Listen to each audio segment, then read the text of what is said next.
दोस्तों, आज की कहानी बहुत अच्छी होने वाली है। आज की कहानी रमन की चतुराई की कहानी है। ओके।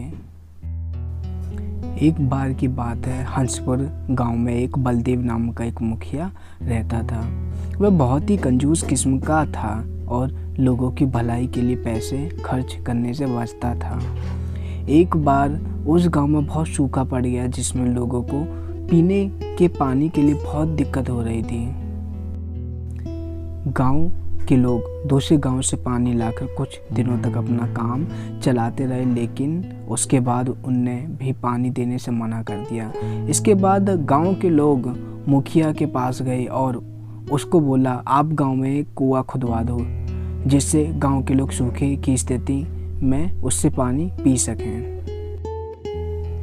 मुखिया ने कहा, कुआं खुदवाने के लिए बहुत पैसे लगेंगे, इतने पैसे मेरे पास नहीं हैं। यह कहकर वह चला गया। गांव में रमन नाम का एक चतुर लड़का रहता था। उसने गांव वालों से कहा, हम गांव वालों को ही मिलकर कुआं खोदना चाहिए। उसकी इस बात को सब गांव वाले मान गए। सभी गांव वालों ने पैसे इकट्ठे किए और कुआं खुदाई का काम शुरू किया।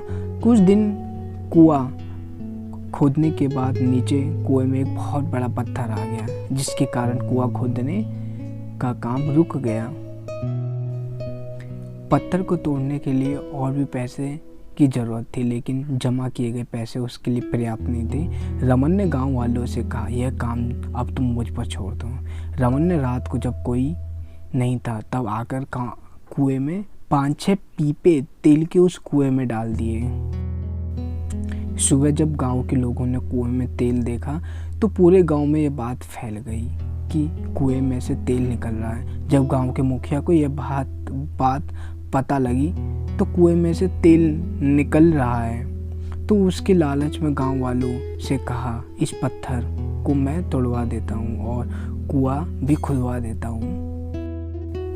इसके बाद उसने बाकी कुआं खुदवाना चालू किया। कुछ दिनों में पूरा कुआं खुद गया।